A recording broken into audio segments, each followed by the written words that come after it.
Not only is my family listening, my daughter's listening, and she keeps saying, mother moment. And I'm like, Hazel, you can't sing that. One time she says, Mommy, I want to go smoke.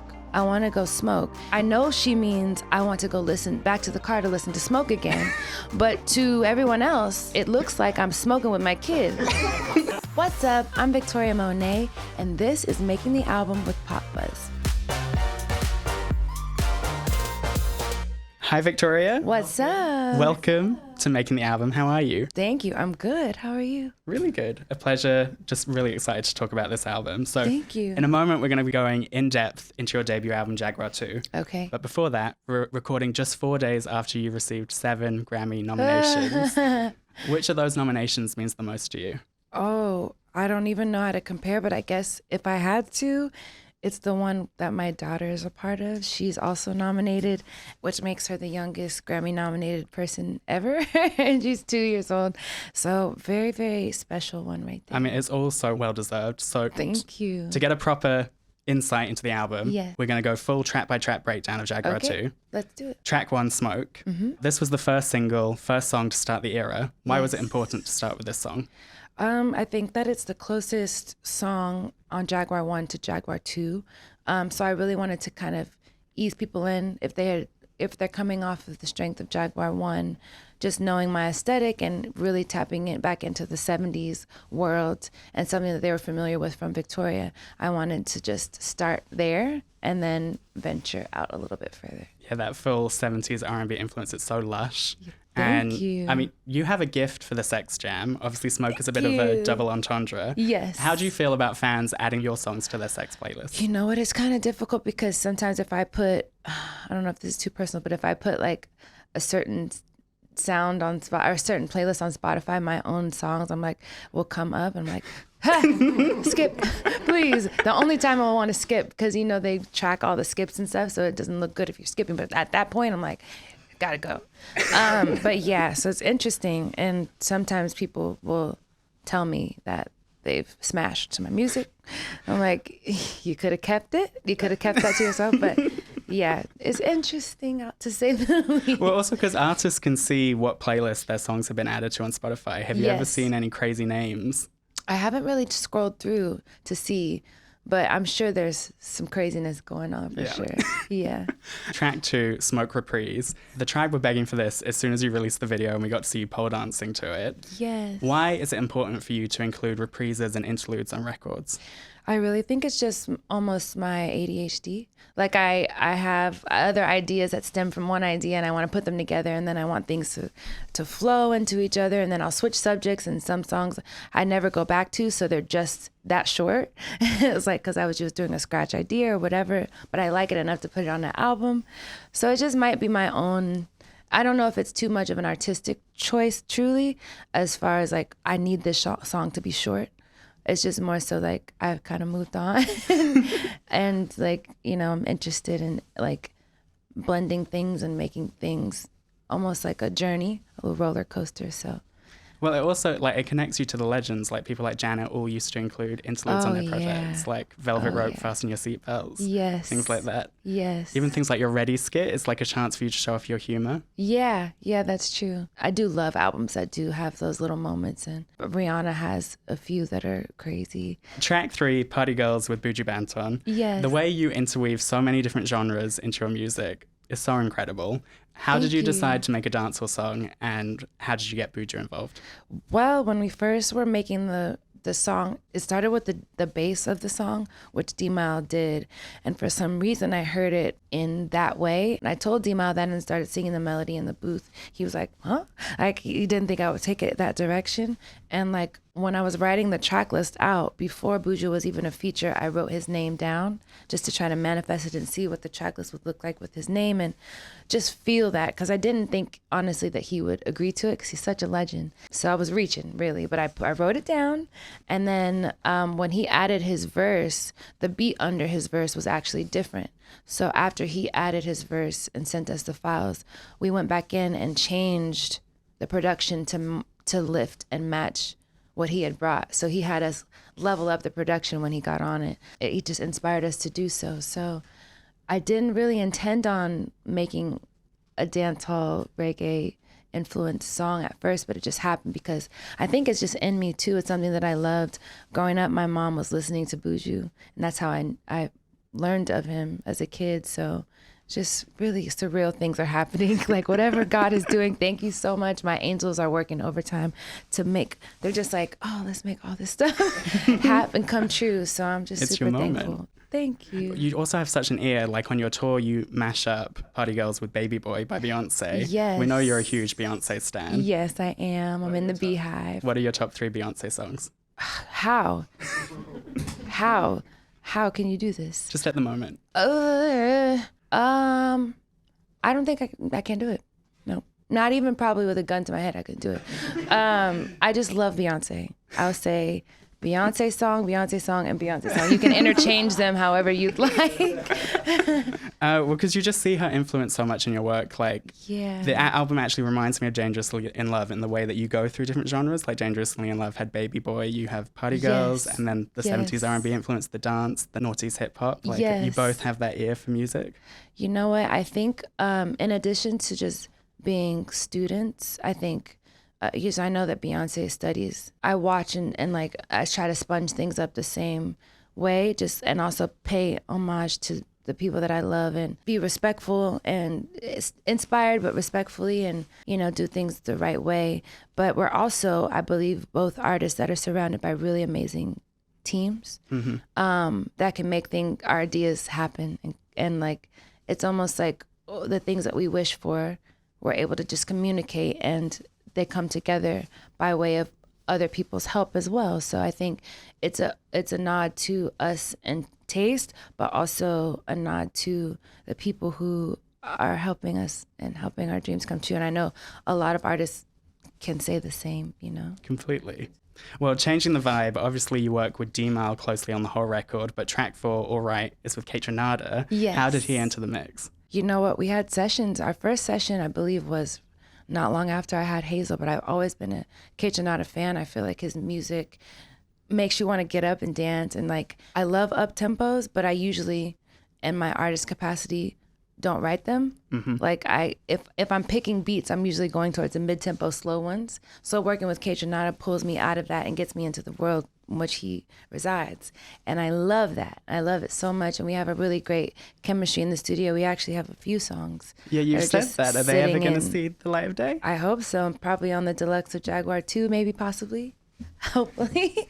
Yes. So I'm respect to Kaytranada. And you're sort of really talking your shit on this album. So track 5, Cadillac, a Pimp's Anthem. Yes. You sing, "Cause this pussy ain't no alley cat, we coming from the jungle." You're also singing about your 4K titties on All Right. How do your family react to your sort of like spicier lyrics? And do you ever censor yourself thinking of what they might think? You know what? I need to, because I do need to, because not only is my family listening, my daughter's listening, and she keeps saying, "motherfucking moment." And I'm like, Hazel, you can't sing that one. So like, it's really interesting. She's also singing Smoke, the melody of Smoke, but she says snow. So I'm like, thank God she doesn't know what I'm saying. But like, I'll tell you a short story. One time we were in the car, and I listen to my music a lot to listen to for changes and mixed notes and stuff. And so I'm listening to Smoke in the car. Hazel loves the song. We get out of the car, we're in the line for a restaurant, and she's in her stroller, and she says, "Mommy, I want to go smoke. I want to go smoke." And I'm like, I know she means I want to go listen back to the car to listen to Smoke again. But to everyone else, it looks like I'm smoking with my kid.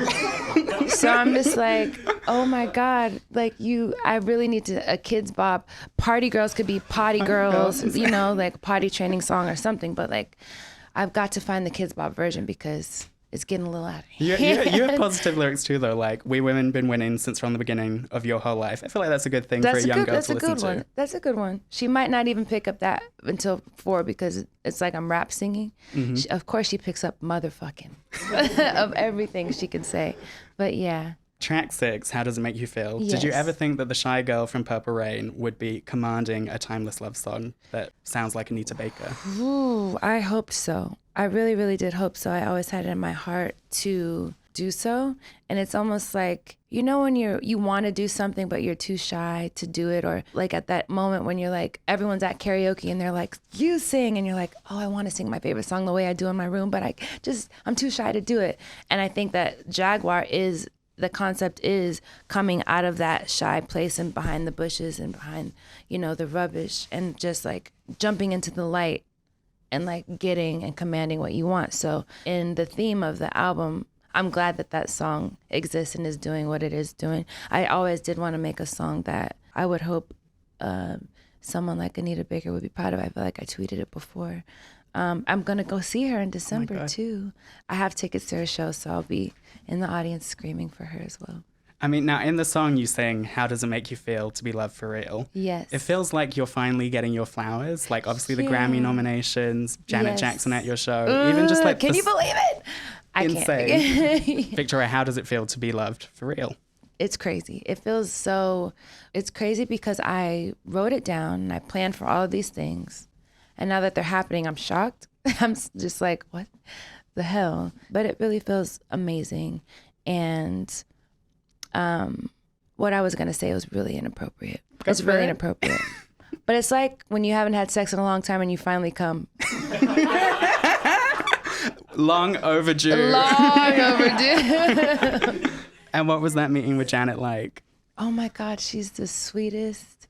She's exactly everything that you would think she is. She's gorgeous, super gorgeous, and she's fly, and she's confident, and she's also like humble. Mm-hmm. And not I know the definition of humble is like belittling yourself to just fit in and like shrinking yourself, but I mean it so that in a way that it's almost like she doesn't want to be a disturbance or a distraction because she knows who she is, obviously. Mm-hmm. She's Janet Jackson. But she also was so sweet, and she didn't, I guess, call attention to be like, hey, you know? And I think that's a really, really genuine soul right there. And my Taurus inspiration, you know? I was just really honored that she would decide to share her night at my show. Yeah, she doesn't get out of the house for everyone. Show don't. No, she doesn't. Track 7 on My Mama. Talking of your success, this is now your biggest hit. What does it feel like to have a solo song on the Hot 100? You're number 1 on urban radio. Ooh, it's really amazing because that song in particular came at a time in my life where I wasn't feeling confident, and I was feeling at really my lowest. So it just shows you how even when your brain is telling you one thing, God has another plan, and reality can tell you another thing if you just stay determined and stay with the course. Like, keep fighting for it, you know? Yeah, as you deserve. And the video as well has been such a phenomenon. Like, your choreography in that video, the way your body moves, you're insane. Thank you. How did you do the choreo on the cars? Sean Bankhead, first of all, shout out to Sean Bankhead. He's an incredible choreographer, visionary, collaborator. He whooped my ass in rehearsals. But as far as the cars are concerned, there was like a wood platform on the inside of the cars, because you know at the back of the trunk they usually have grooves. So we had to put wood platforms down onto them to make it an even platform. And then I believe they had somewhat of shocks underneath so that they don't bounce as much when we're jumping up and down. So there's some definitely Hollywood tricks in there, but it was a really, really good time. We can tell. Track 8, I'm the One. This song is about unrequited love. How'd you get over unrequited love? Time. It's really the only way. The more time you spend apart, I feel like it should get easier. Sometimes it doesn't, because sometimes it's like a soul tie that just every few months you're reminded like, oh, damn. But I think time is a form of medicine too, just like giving things time. So. This song will help too, because it's like, it's a good spin, because it's sort of like praising you and beefing you up. Yeah. And making you realize they're missing out, not me. That's true. That's very true. And sometimes you need to hear that. Like, it's their loss, babe. You know? Track 9, Stop Asking Me for Shit. The song is titled Stop Asking Me for Shit. What's the wildest thing that someone's ever asked you for in a relationship or since you became famous? Oh, maybe the wildest thing someone's ever done is lick my cheek. What? Mm-hmm. Oh, no. Yeah. Yep. Yeah. We just needed to pause. Yeah. Take that in. And they didn't ask. I guess I need to say, ask me for shit because I would have told you no. Yeah, for sure. Yeah. Well, one thing that the tribe have been asking you for ever since you teased it is the Mad World song. Yes. Will it ever see the light of day? You know what? It's cleared. It is cleared. There's one step, but it didn't fit the album to me. And so I really hope that it would be a part of like a Jack Daniels like commercial or ad or something is my vision for it. So until I make a project where I feel like that song fits, it might not, to be honest. You might just get that clip. But yeah, I would like for it to come out as a part of something with Jack Daniels, to be true. Okay, we'll wait for it. Yeah. Track 10, Hollywood, obviously features some legends, Earth, Wind & Fire, but also your daughter, Hazel Monet. How did you decide to put Hazel on it? And does she know that it's her song? One, she does know that that's her laugh, because when I ask her, who is that? She's like, it's Hazel. It's actually the end of the song is her laughing, and it's one of the first times I heard her laugh. So I just recorded that. And in the original track, we had a sample of kids playing and laughing. I was like, we should replace that with Hazel.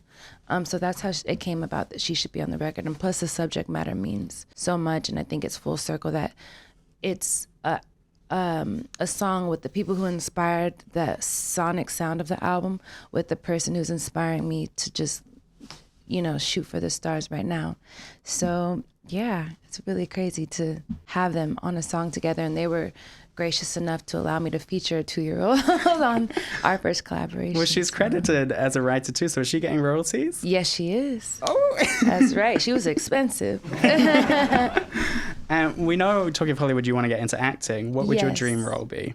You know what? I don't know exactly the one role, but I would love a comedic role, like something that's fun and funny, more so than eventually maybe a serious something like The Notebook, where I can when I truly know how to act. But for now, I think it should be something fun and funny. I mean, your Jaguar skits are a good audition tape. I love it. You know what? I'm really excited for SNL. Like, I really want to do SNL, like host and be the musical guest. Let's manifest. 7 Yes. Grammys, you can do this. Final track, 11, Goodbye. I love this take on a breakup, but why did you end the album with this song? In addition to, the subject matter, I think saying goodbye to the Jaguar era in that way was really cool. So it's like a goodbye for Jaguar 1 and 2 to wrap everything up in a nice bow. And sonically, I feel like it kind of showcases a lot about the sound of this era of Victoria. So like, I thought it was a really, really smart choice. Oh yeah, it's gorgeous. I mean, the whole project is timeless, and to see the Thank journey you. that you've been on from Nightmares and Lullabies to Jaguar and now this, like, it's just, as fans, we're seeing you're winning and everyone's just loving seeing you rise. Thank you so much. Thank you. Just finally, what do you want fans to take from this project? I want fans to take away more of themselves from this project. I hope that within any point of their life, they're able to relate to different parts of the album. Maybe from a breakup, you relate to I'm the One, but then 2 years later, you're completely in love and you relate to how does it make you feel? And just getting rid of all the toxicity possible and gaining everything that is a positive in their life, especially listening to On My Mama, you get positive affirmations from it. And I want people to find it timeless. So like in 20 years from now, they'll be able to throw the vinyl back on. Or maybe it'll be like in a virtual reality at that point. Like you can listen to the album with me in VR and like we can sing it together or something. I don't know what the future's Come going. on, RCA, let's make it happen. Yeah, we got ideas. But yeah, I really just want people to take away themselves from it and see themselves in the album and hope it makes their days better. Somehow. Well, it definitely does. I've not been Thank able to stop you. listening to it all year long, and I Thank know that's the case you. for all the fans. Yeah. Thank you so much, Victoria. This is awesome. It's Thank so good you. to see you in person. Last time I interviewed Victoria was before Hazel was even born, before Jaguar had come out. So Yes. it's like everything you've achieved since then, incredible. Thank you so Brilliant. much.